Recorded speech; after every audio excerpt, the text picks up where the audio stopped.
Hello and welcome to the MHG podcast. Life can be miserable, life can be dark, so we're here to bring you a little bit of light, a little bit of joy. Sometimes actually a little bit of joy, a little bit of light, depends which way round I remember to do it in. This week we are seemingly hosting from the surface of the sun, and thankfully I'm joined by Stu. Once again, I'm Bradley, by the way. You know me. You know Stu. How you doing, Stu? Yeah. I'm basically turning into a puddle as we speak. I really fancy making some sort of contraption where I have a 360-degree fan around my head, that's supported on my shoulders. That would be ideal. Or, you could get one of those Dyson face masks. Yes, yeah, something like that. That would be good. I'd love that. They look classy. Yeah. But no, I don't have it. The thing is, I don't have any trouble with the heat. The only problems I have are like your house. Your house is retaining the heat and not venting it out, so it's not fresh. So that always sucks. That's British housing for you. But I like going out in it. I do like going out in it.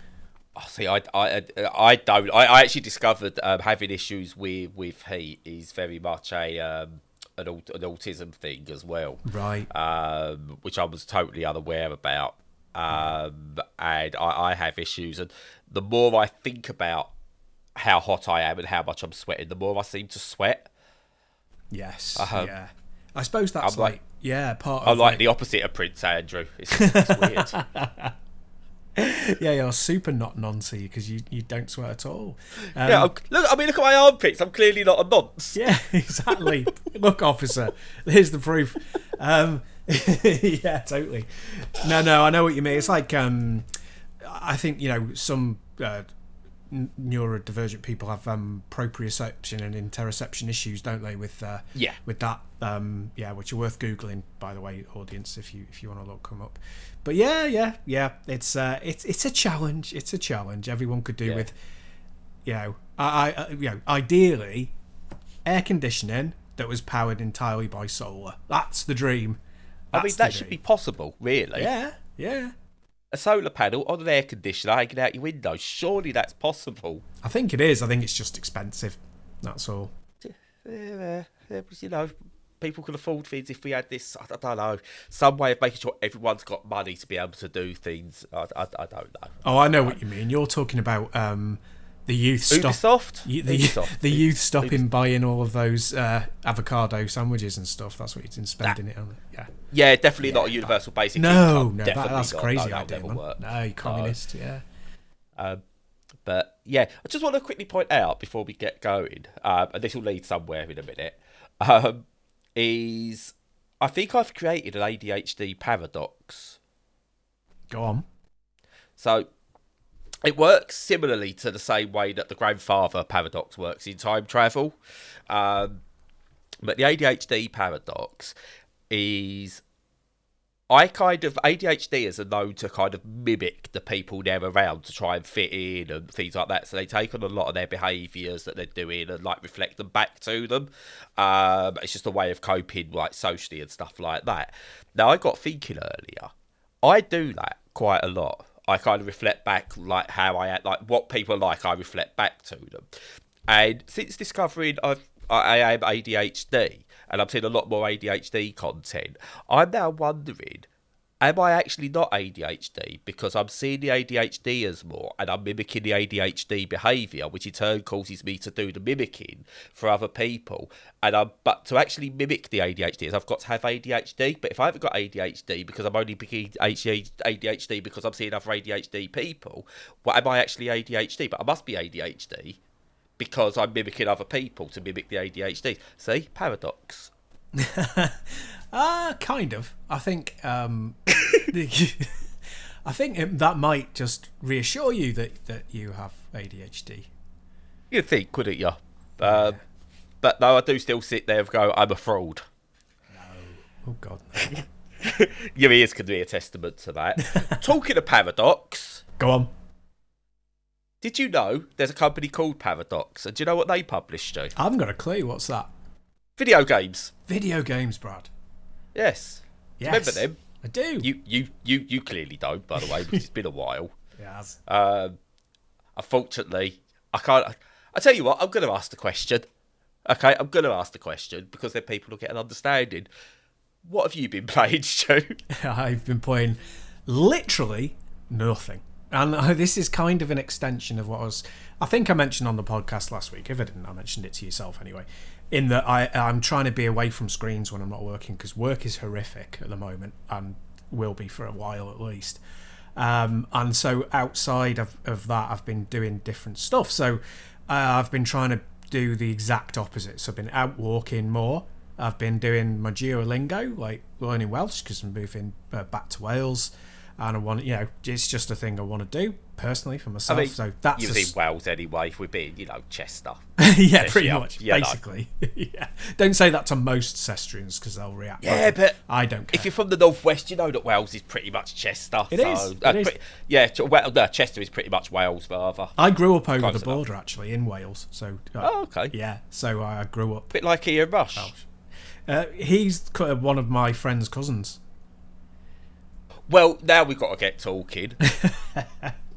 Well, it's not a friend I see very much anymore, unfortunately. Okay. But yeah, He was my first Liverpool hero. Yes, I'm mine. Yeah, I wanted to actually grow a tash like Ian Rush. I never did. But there were so many to choose from. There was like Jim Beglin's tash. There was Graham Souness's tash. There were so many tashes. Yeah, definitely, especially in that Liverpool team. Oh dear, but yeah, that's okay. That's cool. So so back to the games thing. So no, I've been I know Duolingo. Yeah, you use a screen, but it's fair enough. But going for walks. I've been working on like RPGs, not video game ones, pen and paper. So writing down storylines and working out rules and things for board game nights and things like that. Not building massive rockets to blow up.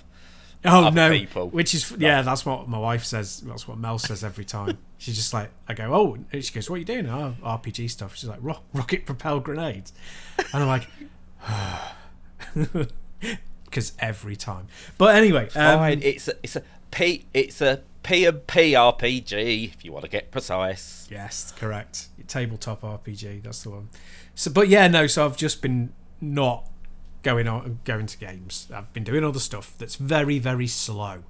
Very slow. Stuff that takes your mind away by slowing the world down a lot. That's what I've been doing.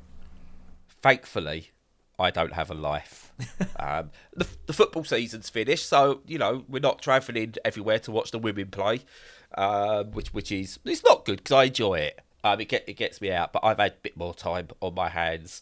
And listen, I've been playing enough games for the both of us, Stu. So would you like to know what I've been playing? I would love to know what you've been playing. What have you been playing by? Well, okay. First of all, I've been managing traffic in a game called Urban Flow, which came out on the Switch a good while ago, and I played it, and I pretty much enjoyed it. It's a pretty interesting strategy game with some rhythm aspects to it, I suppose, because you kind of got to get into a rhythm with it. Kind of puzzly at the same time. But essentially, you get different levels, and like numerous levels throughout the game that get increasingly more difficult, like that. And each one set at like a junction or a roundabout or a slipway, things like that. And what you've got to do is you've got to manage the traffic lights to let cars through, make sure they don't crash, etc., etc., etc. And you'll get a level there, and what you kind of get is 3, 4, 5 different points on the map, and you've got to go, right, this light's green and this light's green, so these cars can travel. I've got to make these ones green and this one red now, this one green, blah blah blah. And then it throws in other things like a level crossing, so you've got trains coming through that you've got to manage, and the idea is to get all the traffic through without crashing. But then it throws in things like emergency vehicles need to get through. So you've got to kind of prioritise an emergency vehicle, for example. So you've got to make sure that goes green and the other ones are red to make sure the emergency vehicle doesn't crash. And it's a really, really intense game that is as simple as you like. You basically press corresponding buttons on the screen to make traffic lights go red or green and let traffic flow through urban areas. I don't know where they got the name Urban Flow from. And it's really good. It's like, remember we coined the phrase cup of coffee game or coffee cup game or whatever. I don't know what we called it. This is why I'm not good with letting things stick. Cup of coffee game? Yeah, cup of coffee game. Yeah, cup of coffee game. Yeah, it's a $5. Playing it on Steam Deck, it's perfect on Steam Deck, even though it's not technically verified yet.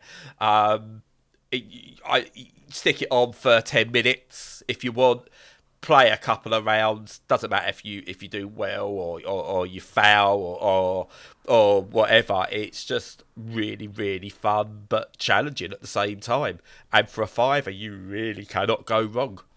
Nice. So, yeah, I always have a chuckle when people say, "Oh, we're moving towards a dystopia." I always just sort of just gesture around, and I'm like, "Well, have you seen like New York with the smoke from the wildfires in Canada?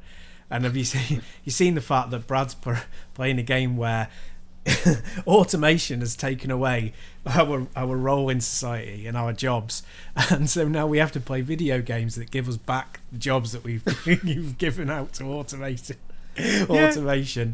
Oh dear. Yeah. Actually, it's a very, very good point because there's a lot of it. So it's COD. Do you remember, not last year, but the year before, I got really excited about Roundup, and I still play that game. It's absolutely wonderful. Yeah. Now, the start of Roundup, everything is manual, so you have to manually let the trains go and like make sure they come into the stations properly and route them and everything. And then the further you play, the more automation you get into it, and to the point where it just becomes a screensaver. And it's brilliant to get to that point.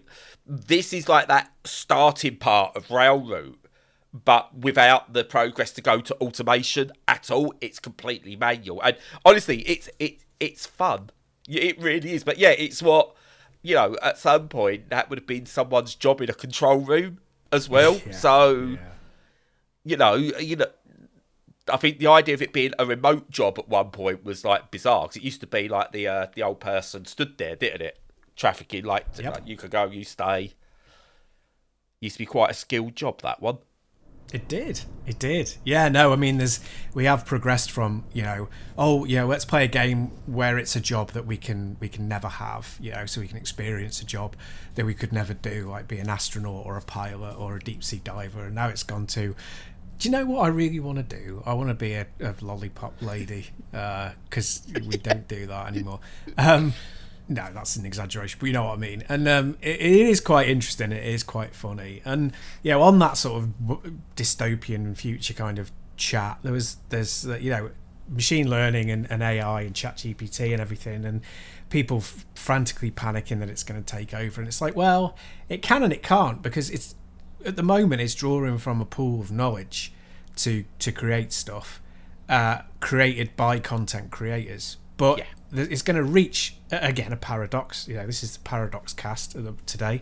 It's going to reach a paradox where all the information it's bringing back is information created by other AIs, at which point it will not be recognisable to humans and therefore will be of no value.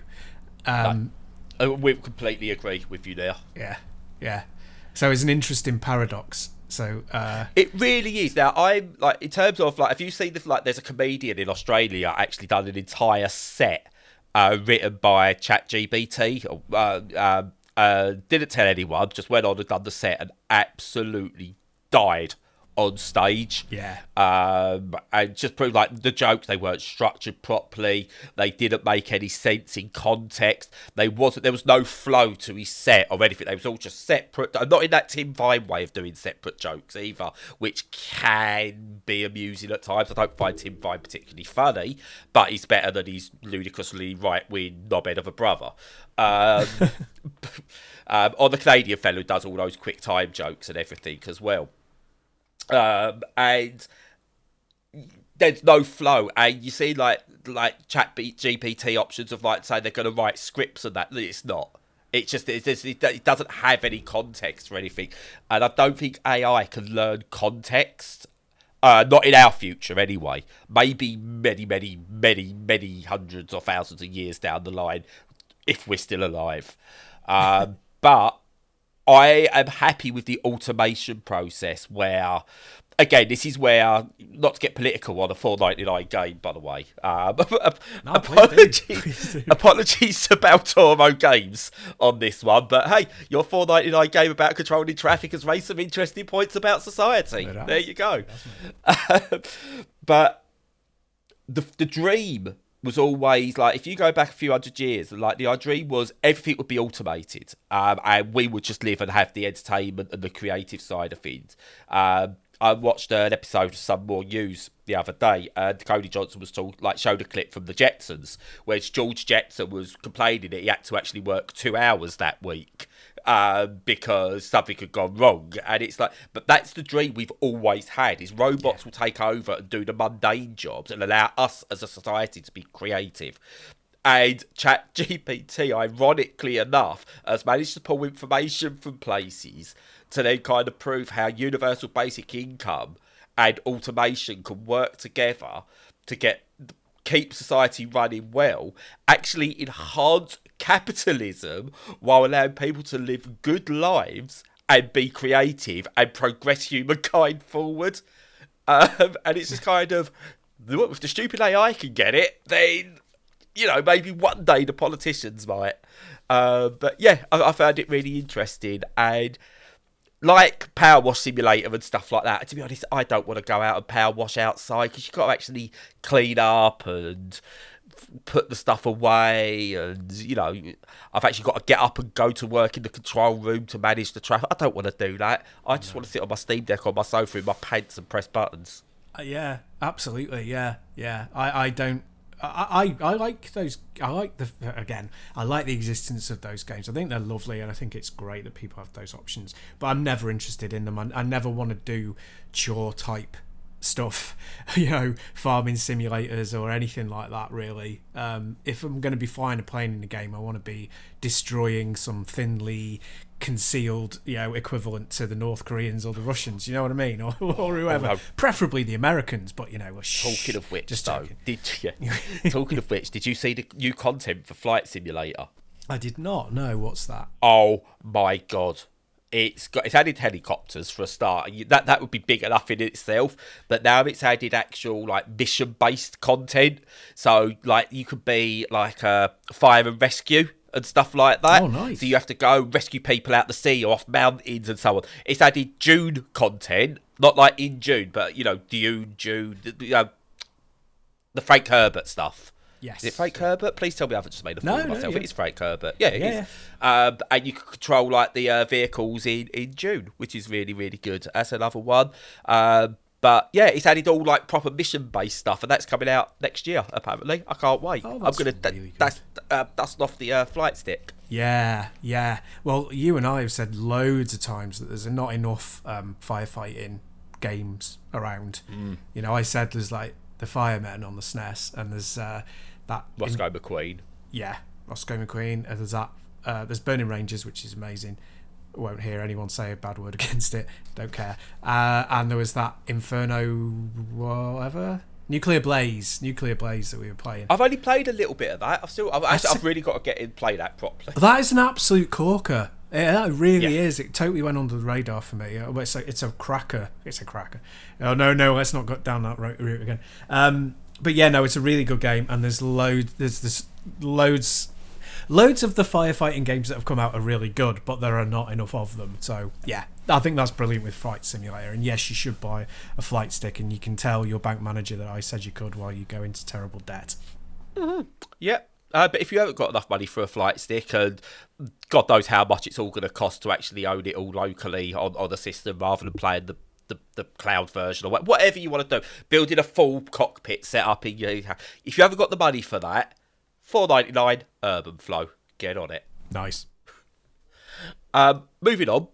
Not only have I been controlling traffic, but I've been so good at that job, Stu. So good at that job that they gave me a pay raise and any holiday I wanted to take. So I decided, you know what? I'm going to down tools for a bit, and I'm going to go to France. I'm going to say the south of France. Might be wrong. But I went to the Dordogne region. The Dordogne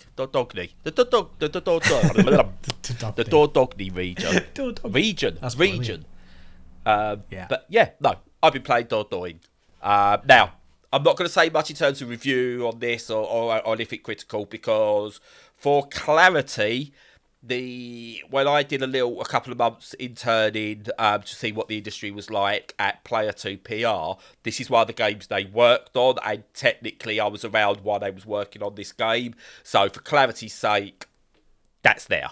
And I was got sent a copy of this game as well. But it's beautiful. I you know me, when I go to, like, I get drawn into a game show, I get drawn into a game. You know, I seem to have not an opposing opinion to everyone about Planet of Lana, but, you know, I just went, oh my god, this is the best thing ever, and everyone's going, well, it's not really, is it? Or many people are going, it's not. And I'm like, well, it is. I loved it. You're missing the point. But anyway, I'm absolutely enamoured by Dordogne. And the story, I think, is lovely. It's a very emotional story, funny parts, sad parts, everything. Again, I'm not going to go into that because these sort of games I think you need to experience. But the one thing that hits you about this game is the visual style. Because a common phrase, it's like a watercolour coming to life, or it's like a piece of art coming to life, and we always, like, you hear that where if it's got a slightly, like, interesting style, whereas this game is literally a watercolour interactive. It's beautiful. I don't think I can convey fully just how beautiful this game is, just to look at. Now, it is a sort of point and click game. I would call it more point and interact, because you do a lot of, you get an object, and it's not just click on the object and it goes, oh, you found the key. You, like, early on, like, there's a bit where you go up to this cottage and there's the key's, like, in this letterbox, but you can't get to it, so you have to click to pull the letterbox off the wall. Then you have to, like, get a screwdriver that you, like, and it's all actually, the user interface is really good because you click on the screws, it goes, oh yeah, screwdriver, really good, well done, good accessibility there. And then you kind of click and you twist your stick to unscrew, and then you take it out and you pick stuff up. And if something's got to be pulled up, you kind of click and drag it up. So it's more interactive than just simple point and click, which I really, really appreciate. And everything's very intuitive as well. So there's not much of, oh, you've got to decide what gets used here, otherwise you're not going to progress. It kind of goes, look, you know, if you've got it in your inventory, then we know that you want to use it. So you click on the thing and we'll drag the thing out. But it's, for a game that's a watercolour and is purely a watercolour in it, it's really well structured. Like, when you're, like, looking at the scene in front of you, one, yes, you get drawn in and it's beautiful, but it becomes obvious what you need to click and what you need to do.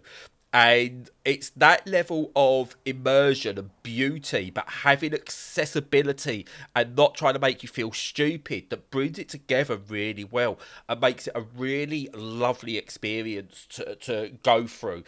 Now, I'm only a couple of hours in. I haven't got far, but I wanted to talk about this game because just from looks alone, it's worth having, because we are talking, when we talk about is games art, this is one that has to be up there in terms of is games art, because so much of this is hand painted by the creator and the artist behind it and then put into the game. So we get literal artwork that you play through.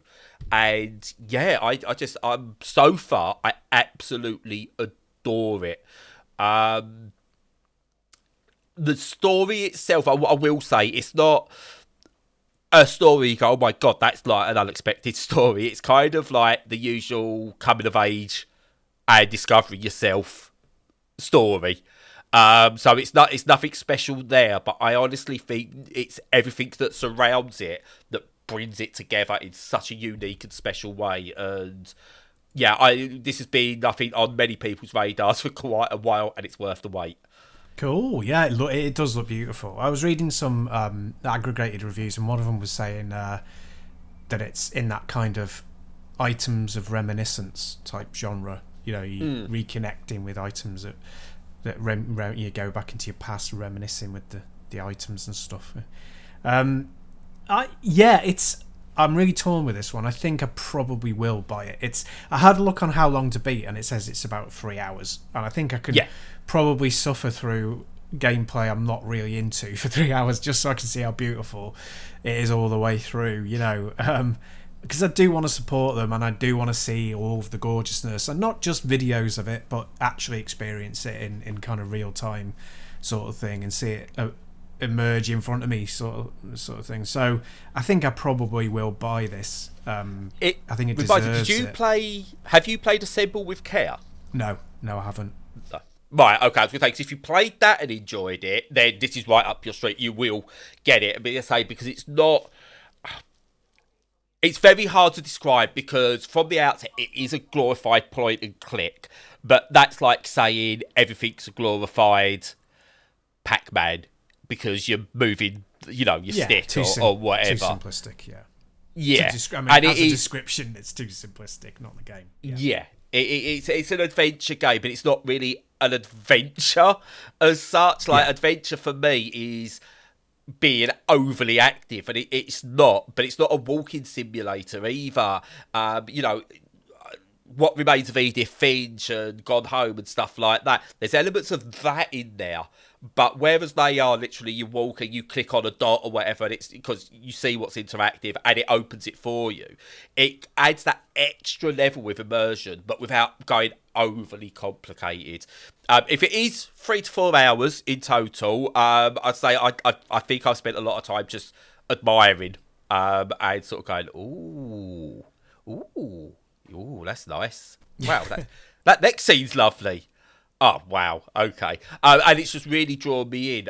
Also, again, I want to make sure this is appreciated, because it's just a small little touch. And it's not immersion breaking, but I appreciate it. Do you know when you sometimes read letters in games and it's written in their handwriting and you go, now I've got to press another button to bring it up on screen because I can't read their bloody handwriting. Yeah. And then you get the whole thing. No, what this does, it has the letter and everything that you got, but the actual text on the letter, even if it might be slightly angled because of the way it's being held, the actual text is in modern readable text on the letter. Right. Even though it's like technically it should be a handwritten letter. Really appreciate that. Little details like that, save it, because if you've got to keep pressing another button to read something, it's really weird. That puts me off. I'm playing like I'll talk about it next week, but Stasis Bone Totem as well. Yeah. Which is really good. But then I've got to go to computers and I've got to press about 3 different buttons to actually read the content on the computers, and I'm like, nah, I can't be arsed with that. Yeah. Whereas if this done that, I think I'd ignore half the letters. But because I just press it and it's there in readable text, yeah, I'll read that letter. And it adds to the immersion. It's brilliant. And just finally, video games don't create intelligence. I answered a question on The Chase when I found out more about this about half a year ago. I was watching The Chase and it asked a question about a region in France that does so and so and so and so. And I went, that's Dordogne. And even The Chaser got it wrong. Hey, see? Nice. The contestant got it right, and Brad went, oh, how'd you know that? And he went, oh, I've been there. And I just went, video games. Yep. Video games, innit, Brad? That's it. I was talking to Bradley Walsh. I wasn't like having a mental break. I probably was having a mental breakdown, but there you go. Well, yeah, that's the Bradley paradox, isn't it? It's like, now, am I talking to Brad, or am I talking as Brad? Or am I talking as Brad to Brad, or is Brad talking to me? Is it Brad talking to Brad? Who's Brad? Yeah. I mean, I live in your head rent-free, Stu, so... but moving on. Yeah. Okay, I enjoyed my time in the south of France. I really, really did. It was nice and relaxing. Discovered all about my childhood and what my father was like growing up. Apparently, I have a father as well. Hey, there you go. But while we was there, bridge collapsed. We had to build a new bridge to get across the river. And so I put my experience as a bridge builder to use. Nice. Which I got through playing Poly Bridge 3. Ah. Because there's been 2 other poly bridges. um, which is the original Poly Bridge. I think came out when all like these physics-based puzzlers were all the rage. And you got like a lot of one and done like Crown Physics and all that and whatever. The something whatever machines and all those. Anyway, loads of different physics games. And Poly Bridge kind of stuck around, and they've created a second one and now a third one. And essentially, it's you get a start point, you get an end point. You've got to build there's a massive gap. You've got to build a bridge, get the traffic across. That's the basic level of it. The smaller the gap, the less complicated the bridge needs to be, but it might add levels like there might have to be a boat that might need to go through, so you've got to do a drawbridge. You might have traffic coming from different like height levels, or one's coming from the left, one's coming from the right, and then but because it's a puzzle game as well, you might need to create it's not just a bridge that will stand up and do things. You might have to create a bridge that reacts. So, as I said, a drawbridge that has to open. You might have to do something that allows top-level traffic to get through and then transition to let low-level traffic get through. Or do the same with stuff coming the other way. And you get to create all these different unique things that come there. And, I've put a couple of hours into this. I'm not very good at it. I'm looking at it and it breaks my brain trying to make it all work. But watching like other people's solutions, this is the good thing, you can actually see other people's solutions and creates little gifs of it and everything like that, and clever. Like you see what people do and it's like, wow, okay, I can try that. So you don't like, there's different objectives, like it's like typical of that era, because I think this is also a mobile game, but not in-app purchase mobile game. It's like a proper game that was on mobile, bit like World of Goo. So you kind of go like, oh, if you do it in this time frame, you get a star, or if you do it using this many pieces, you get a star. If you only spend this much money, you get a star. Now, for me, games like this, I changed my attitude with these, because it used to be when I played things like Cut the Rope or Angry Birds or things like that, it was like, must get 3 stars, must get 3 stars, must get 3 stars before I carry on. And I do myself out of enjoying the later content. And I've kind of transitioned now to go, look, I'll complete it all the way through, 1 star, whatever, or just scrape through with no stars, whatever it allows. And then if I'm still enjoying it, I'll go back and can I then improve it, rather than going, can I perfect each level before moving on. And whereas I didn't get on with the first 2 Poly Bridges because I had that other attitude when I was playing them, this one, yeah, I'm really enjoying, because the amount of times I've kind of gone through, completed the level, and I could see my bridge creaking under the pressure, going, just get through, just get through, just get through, and then going, that'll do. Having a quick glance at what other people have done and went, oh, okay. And by the time I get back round to it in 8 years or whatever it'll be, I'd have forgot what that solution was, but I'll know there's better solutions that I can try and play with. And it's just really good. Controls are really good. They've thought about Steam Deck, so it works on the Steam Deck really well. You've got controller controls, touch controls, mouse and keyboard controls. It's all there in a nice package. Absolutely brilliant. And yeah, just really enjoy it. However, and here's the however, unlike Overflow, this one's 20 quid, which might put people off, because I know a lot of people have a bit of a thing about puzzle game prices and what was essentially once a mobile game prices. But listen, as a complete game that's been put together and plays really well and works really well, and has got like I think it's got workshop support as well. 20 quid's a bargain for what the amount of content in here, in all fairness. So don't let that put you off. I'm absolutely enamoured with this. Yeah, we've got to put this one as the hero image for this episode as well, because it's so gorgeous. I mean, it's not Dordogne gorgeous, but it is so gorgeous. It's just... I mean, I'm going to disagree with you there, do you know what? You never get to choose. So, yes, do you know what? This is going to be the hero image. In a week where we've got Dordogne, this is going to be the hero image. Well, no, because Dordogne was the hero image for last week, wasn't it? No, it wasn't. Oh, was it not? What was it? That wasn't Dordogne. That was the unfinished Swan style game whose name I can't remember. Oh, sorry. Aha. Yeah. But that was a watercolour, so you are correct. No, I think we should go with Dordogne then. Oh, it's a tricky one. I'm gonna flip a virtual coin because this is gorgeous. I love the aesthetic of this. Yeah, beautiful. It is really good. It's kind of low. It's not quite low poly, is it? But it is at the same time. It's almost plasticine-y. It's that kind of Fisher Price kind of playing with toys, but really, really nicely. Colour separation is really, really good with it as well. It's like you discovered your granddad's attic, and you've gone in. He's built this whole town in there really meticulously. Yeah, and you're like, oh, I could run my cars through that. Yeah. It's exactly what it's like. It's like the sort of thing if you saw when you were 4 or 5, your head would have literally exploded. Yeah. And then you wouldn't be here to talk about that. Sadly, which should be another paradox. Oh, paradox cast. But no, really good. I've been spoiled this week. I think I've played 3 excellent games that are completely different to each other in so many ways, but have all brought me equal joy. Which I finished Above Snakes, and I've really got to write about that because I've not talked about what a game I've absolutely adored. But I finished Above Snakes last week. And then I kind of went into that post. I've completed a long game that I've really enjoyed. Funk of I don't know what I want to do now. Yeah, you do get a burnout, don't you, after a good game when you've...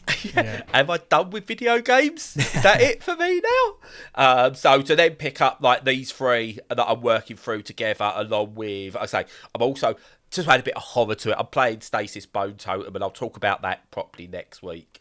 But yeah, it's a great time to be a gamer, especially if you do like indie games, the so-called indie games, because the AAA market's looking a bit identikit after Summer Games Fest. Yeah, I know. Yeah, we went into that last week. It was very, very disappointing overall, but yeah, all this stuff is fantastic. It's heartening, very heartening. There's loads of lovely stuff around. Oh yeah, definitely. And I say it's barely touching the sides. I've just put up last week. I put up or earlier this week. No, it'd be last week when you listened to it. Whatever. I put up a couple of demos I played from the Summer Games Fest. I got a couple of codes through for a couple of games, and one I was kind of drawn towards. So Tiny Sticker Tale, which is a really good little cutesy, heartwarming puzzle narrative where you use stickers to build levels so the narrative to carry on. Shadow Gambit, which is a brilliant tactical based game but using ghost pirates and stuff like that. Beautiful. And then another really interesting game in a mechanic we don't see used well called Jusant or Jusong. I don't know how it's meant to be pronounced, but it's a rock climbing game where you've basically got to travel up a mountain by climbing. But it's actually got very, very interactive climbing where you use the triggers to be your right hand and left hand.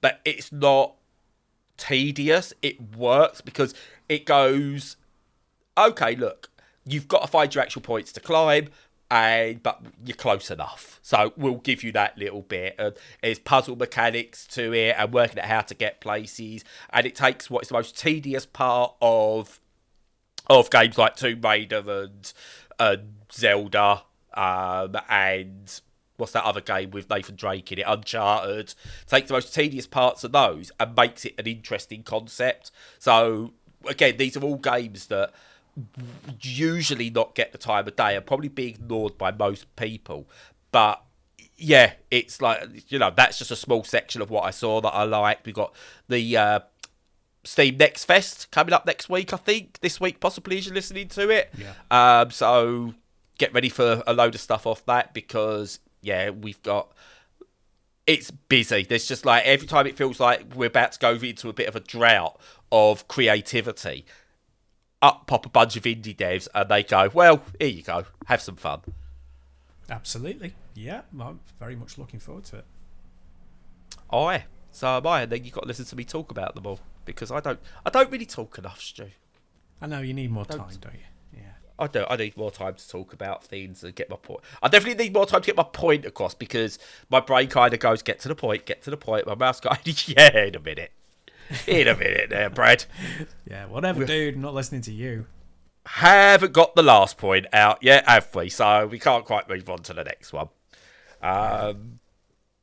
But yeah, brilliant. Is there anything you want to add before I do whatever I've got to do? Only that, I was watching a completely on a not game related thing just prior to work. I was watching a TikTok about how it's important, like setting boundaries, like wherever in life, but particularly in work. Setting boundaries and telling people off when they've exceeded those boundaries is not disrespectful. You should do it, and you should feel like you're able to do it.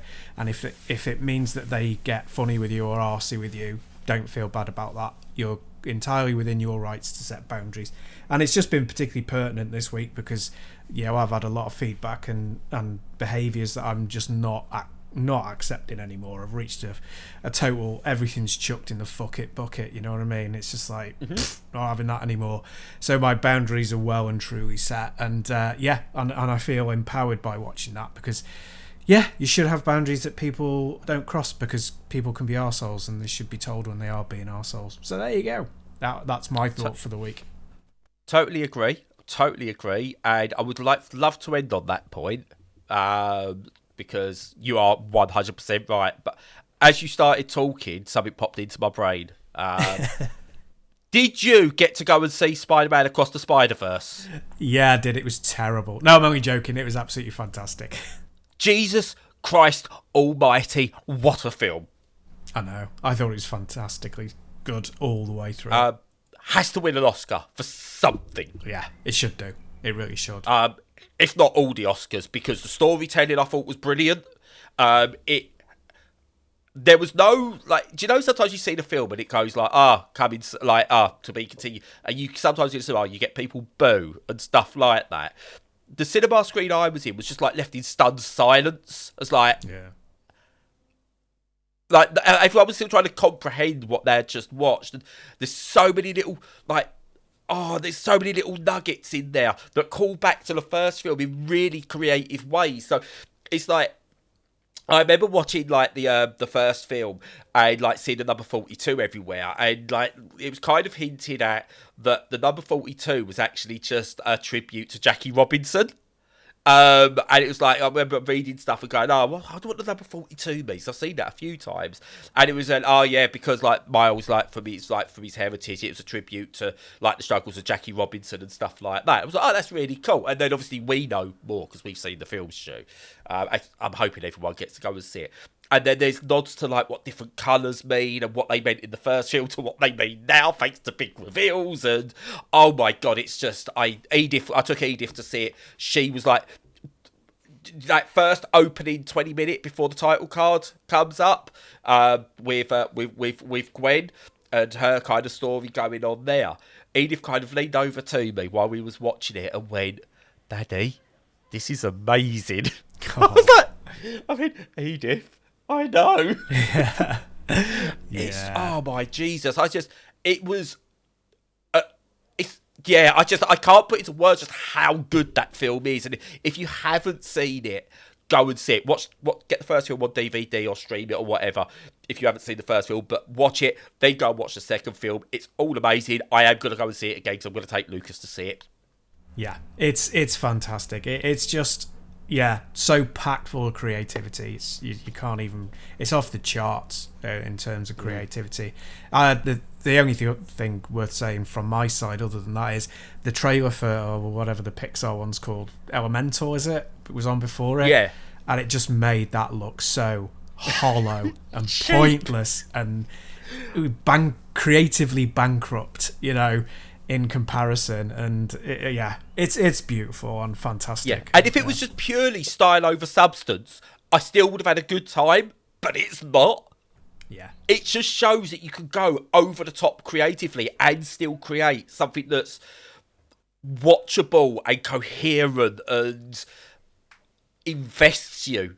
But what I really want, someone, please make a video game in that style.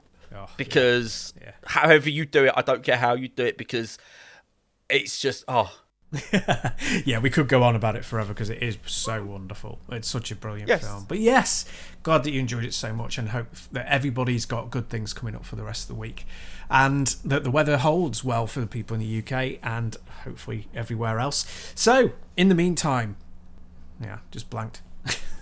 I'm getting like that every week now. Just blanking. In the meantime, give us money. Yeah. Give us money. There you go. That's the message. Give us money. And to justify that spend, look at all our content on the website. Follow all the links to all the socials and connect to us there. Join our Discord if you want. Please do give via Coffee or via Patreon if you feel you can afford it, but never put yourself or your finances at risk, obviously. And in the meantime, until next time, stay safe and stay sane.